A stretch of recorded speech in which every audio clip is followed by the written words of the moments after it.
Hello and welcome to another episode of My Favourite Game from the Honest Football Podcast. This week, we're delighted to be joined by Nima Tavallaey Roodsari, who is the founder of SempreInter.com, the top English language Inter Milan news site. He's been nominated multiple times for the Football Blog Awards, and he's also a pundit for the Serie show too. We talk about both of those a little bit in the episode and how he found his love for Inter Milan, and also his local club growing up, as well as his favourite games, of course. There's a couple of belters domestically, and he also talks about an international game which is quite interesting. So I hope you enjoy what he's got to say. It's a fascinating insight into Italian football. And don't forget, if you'd like to be part of this favourite game series, just give us a message at Honest Football 3.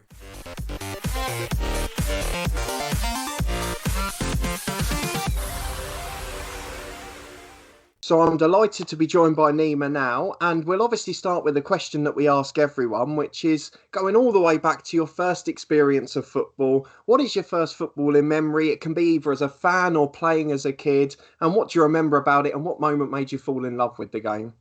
My first memory, very first memory, I think, it's being 5 years old and watching the World Cup on TV, 1986. Okay.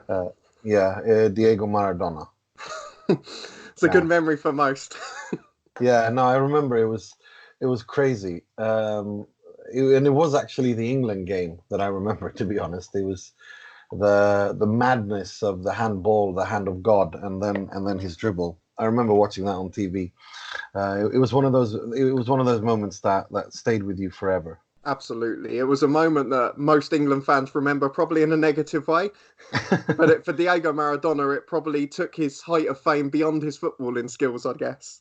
Yes. No, he was amazing. I mean, that game was everything about him, wasn't it? And then I guess moving on to you as a child playing and supporting football teams, tell us a little bit about who you supported growing up, how you got into supporting them, and then, of course, the youth teams you played for as well, if you played at all. I started supporting my local team here in Sweden, IFK Gothenburg. Okay. And it was around then, 86, 87, I was one year old when Sven-Goran Eriksson led them to a treble, a domestic double, and the UEFA Cup in 82. So I was too young to remember that. But I did remember them winning the UEFA Cup again in 87. Okay. I remember that.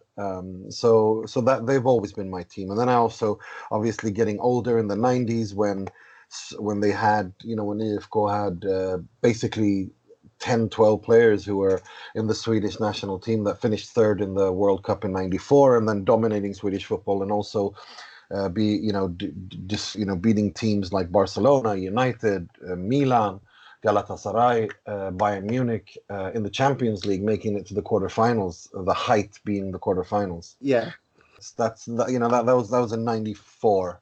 So that's probably my most fondest memory. Yeah. Fantastic. I guess it's probably something the younger generation probably doesn't associate so much with Swedish football nowadays. I guess in my generation, it's not really happened that a Swedish side has reached the latter stages of European competitions. No. And the Bossman ruling basically turned it around. Before then, it was it was a clubs market. Now it's a players market. The players can leave, and the free transfer thing, the Bossman ruling, as it was known as, that changed everything, and it really, really helped the big clubs and the big leagues and those with a lot of money. Yeah, it's fascinating you say that, actually, because it's something that a lot of people probably don't associate with that period, but that sort of changed the shift to the sort of big leagues we have now, the 4 or 5 that constantly dominate European football. Sure did. That was definitely one of those. That was definitely one of the most important things that happened. I completely agree. And then I guess maybe from a playing side, were you involved in playing as a youth player at all locally? Oh, yeah. I started when I didn't play long. I wasn't that good. I played, I think I was 6 when I played for Gunnilse, and then a little while I played for IFK when we're talking really, really small kids. Yeah. It's those two teams pretty much. Yeah. So again, local on that front. Oh, yeah. And then I guess the thing that fascinates me is obviously moving up, and we'll talk about your work currently in a moment, is that you've now got into this work with Inter Milan over in Italy. Yeah, Yeah, Inter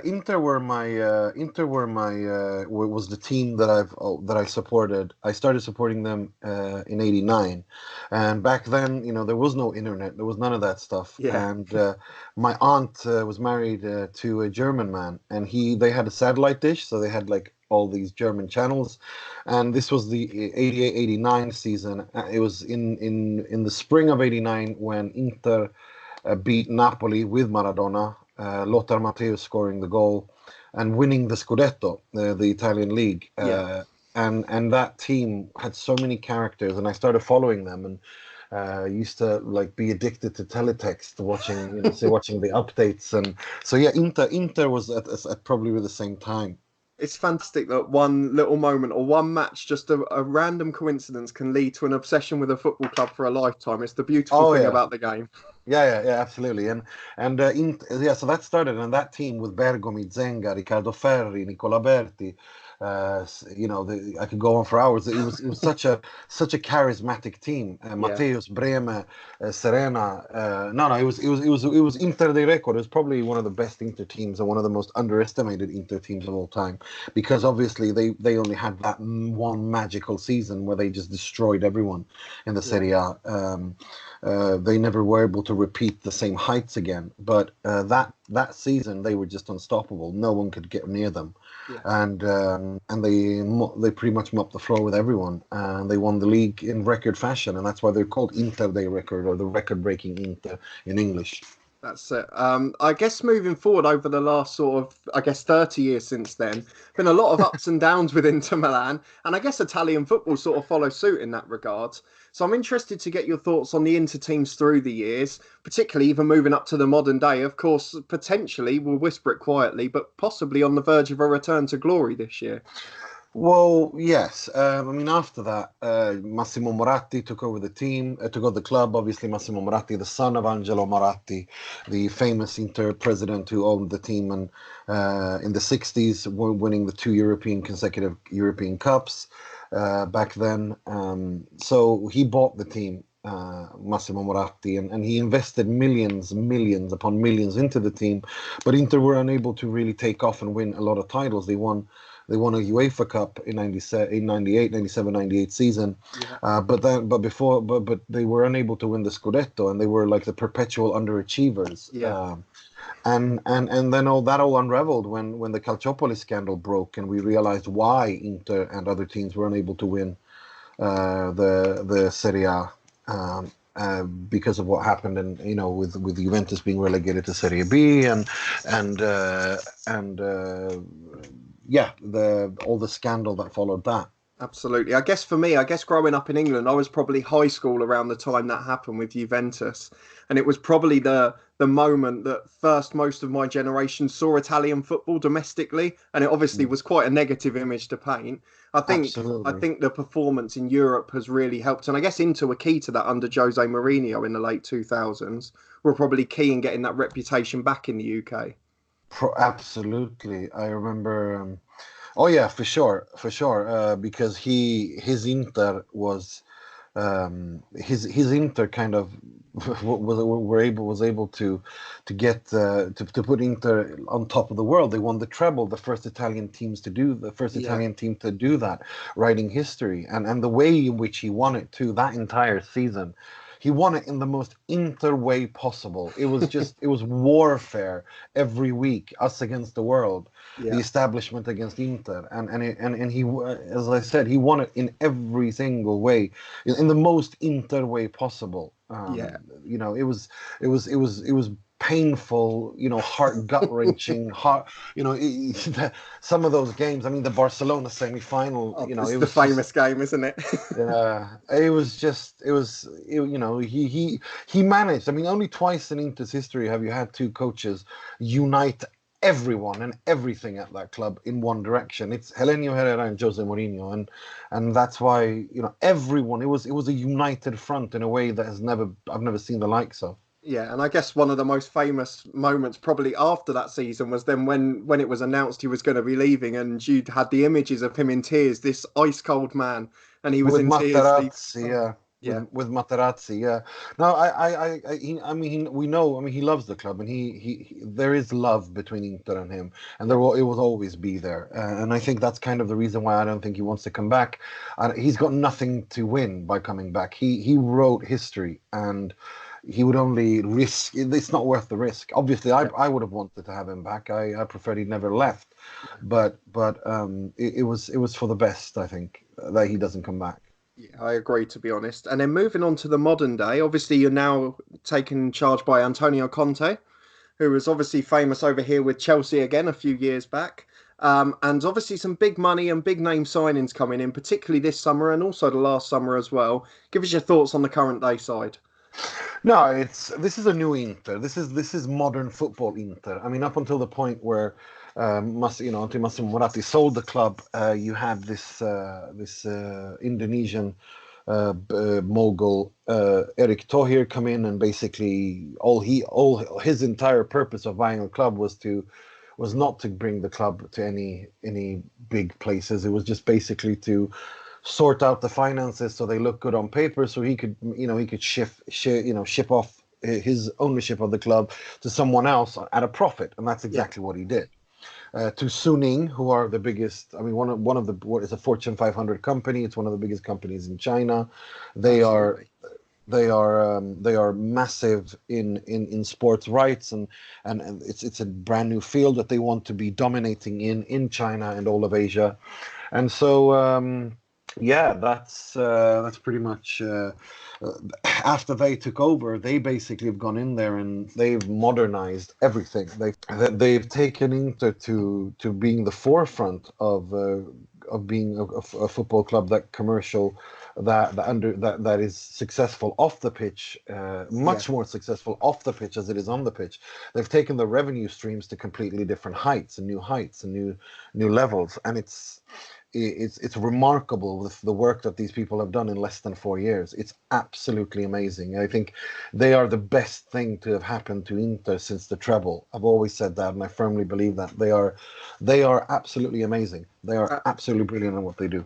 Absolutely agree. And obviously there's always a lot of scepticism, I guess, based on some of the scandals in Italy in recent years and with Italian owners over here in England. There's always that little bit of scepticism when there's a new takeover, and it happens at every club in England as well. But I guess over in Inter, they've got the perfect ownership there, it seems, and it could all be proven right this year if they are able to win the title for the first time in a number of years. Yeah, I don't. To me, that is Inter winning the title talk. That's fair. That's fairyland talk, because it's Juventus' title to lose. No, it's Inter's job this season is to limit the distance to Juventus, and they have done that, and I think they will do that. Finished second or third within 5-6 points. Try to win a title in the Coppa Italia. Going through to the group stage of the Champions League was a goal, but they failed to do that. So now it's all about it's about doing really well in the Serie A, and to be able to mount a serious challenge and push Juventus to the very end. Yeah. But we all know the longer it goes on, the quicker those dreams start to come alive, and the sooner people think, can we do it this year? But we'll have to wait and see on that front, I guess. For sure. And then moving on, I guess we want to talk about your work you're doing. I guess you've got one of the top Inter news sites in English language, been nominated multiple times for the Football Blog Awards. Sorry, talk to us a little bit about how you got into that. Well, I started that in February 2012. I basically, growing up, there was no Inter news site about, there was no news site about Inter. When I was a kid, I used to remember, I used to take my weekly allowance, and I used to buy the Gazzetta dello Sport, which is the actual paper, which was a day old by the time it got to Sweden. And I used to look at the images and pretend that I understood what they were writing. So, but then then I learned Italian in high school, and then I moved over to Italy to learn Italian at university properly. And then since then I was able to read, and then we got into 2012, and I saw that, look, there is no news site. That's when the fan media started to kind of begin, and I saw that there was nothing out there on Inter. There was absolutely nothing out there in English on Inter, and so we decided to set it up and work hard to bring it to where it is now. And then I guess moving on also as a pundit now for the Serie A show as well. And you're actually in that one, you're alongside Chloe Beresford at times, and she's actually booked to come on here in a few weeks' time. So I'll be interested to get your differing views on Italian football. But talk to us a little bit about that. Yeah, basically John Solano, he contacted me and Chloe and he said, "Look guys, I think we should, I want to do a podcast, but I don't, I want to do it with you two." And we all thought it was good because we all knew each other since before, but we never had worked each other, and we decided how to do it, and we recorded an episode, and we just had so much fun. It was just we really, really hit it off, and we really enjoyed working together. We all enjoyed talking, and even if we don't agree, we're very mature. We're not 18, 20-year-olds. We're a bit older, and therefore we can take a joke and we can take the banter, and I mean when we started this last January, all our teams were hemorrhaging and they looked like an absolute disaster area. So it was basically like a weekly therapy session where we kind of just so many of these are.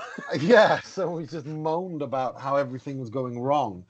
And we had fun. We had a lot of fun with that, and we still do. And that's what we do. I mean, we talk about, we talk about it from so many different angles, and the format of the show is a conversation between three friends, pretty much.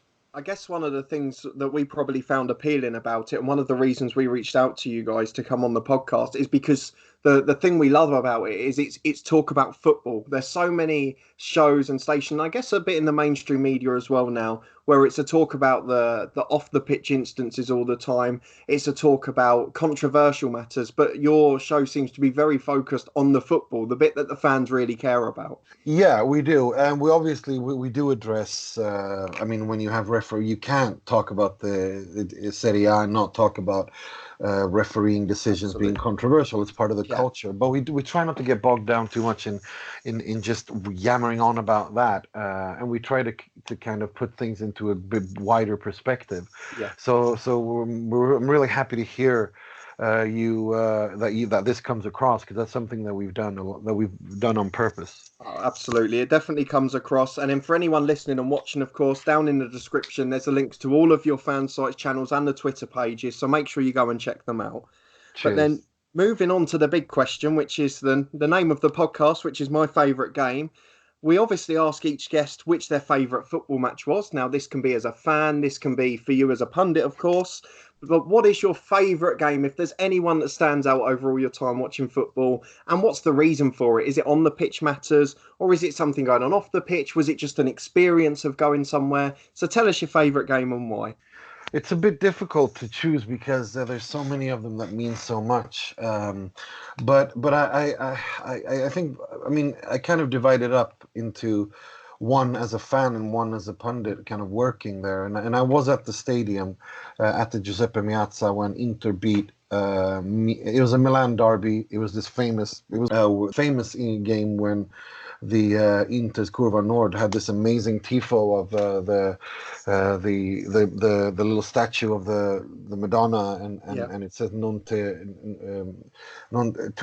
was it said? It was something about non ti dominate Milan or something. You dominate Milan in Milanese dialect, and it was that game with Zlatan Ibrahimovic's last game so far, I might say, because it seems like he's coming back. There are some rumours.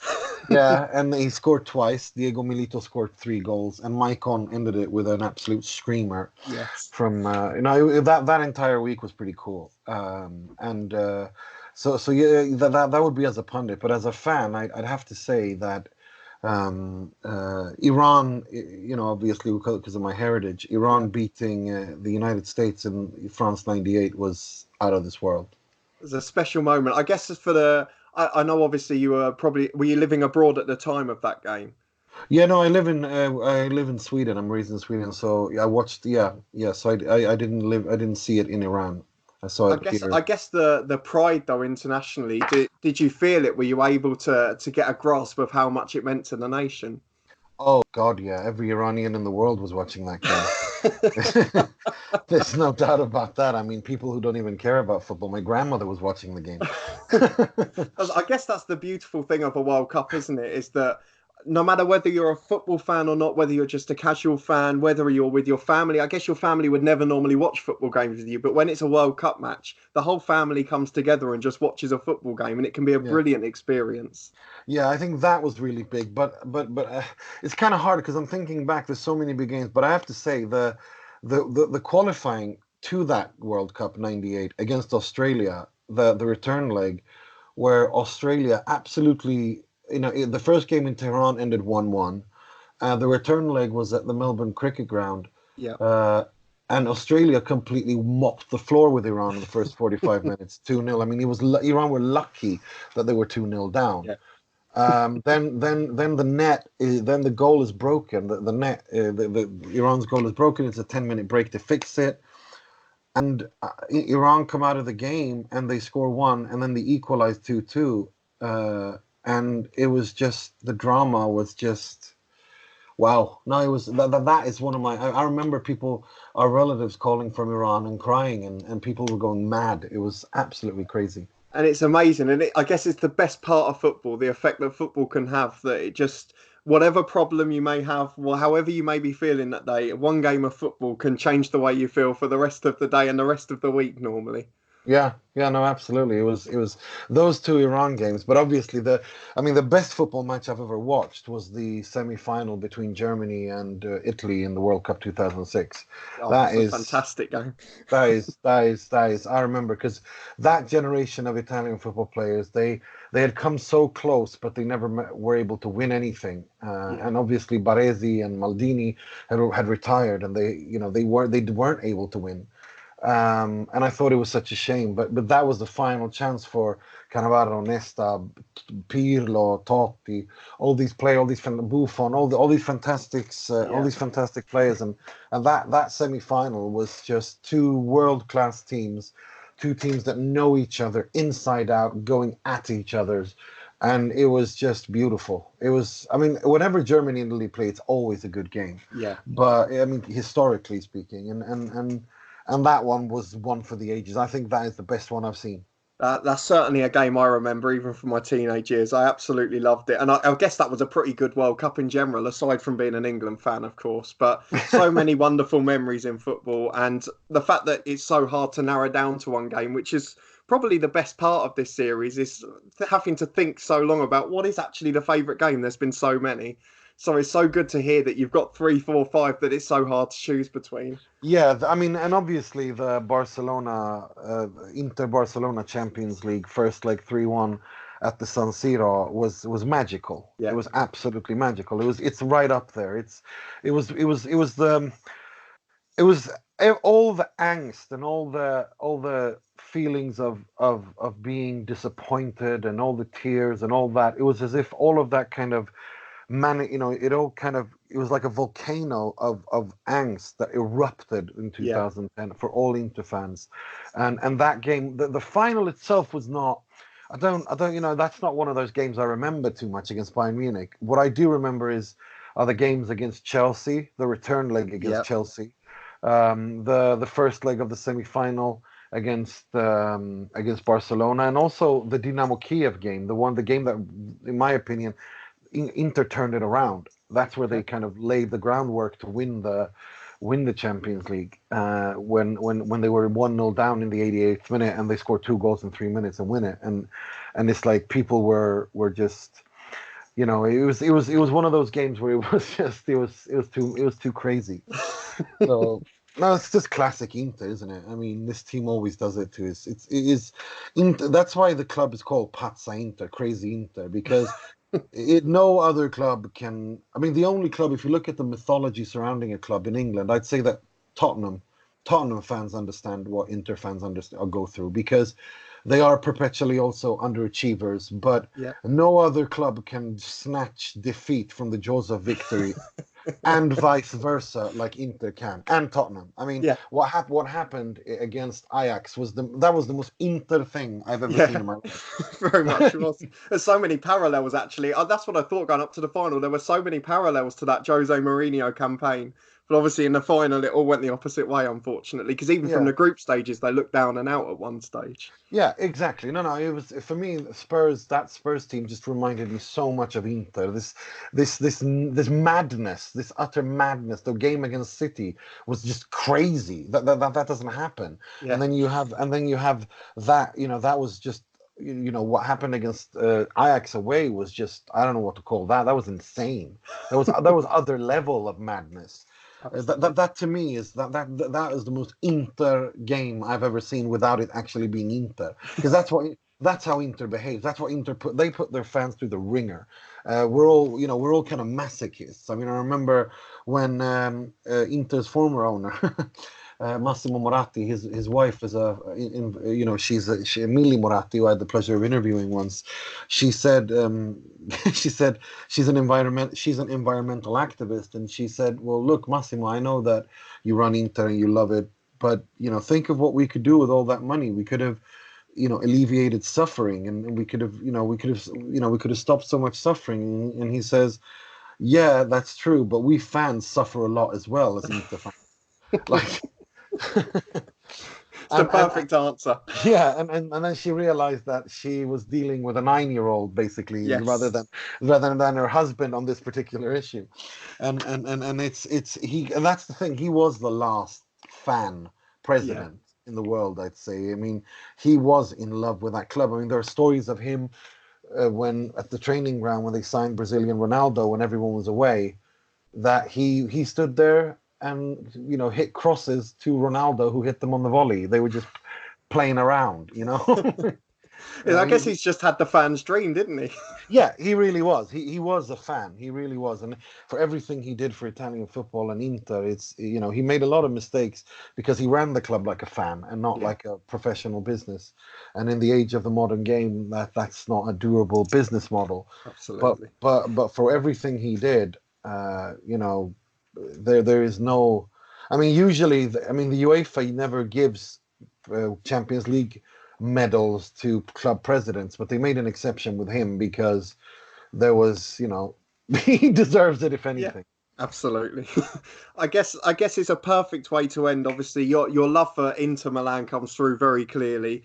I guess the ups and downs the club has provided are probably those of not many clubs can offer, as you mentioned. So it's obviously a wonderful club to follow. A massive thank you for coming on and talking about your favourite games.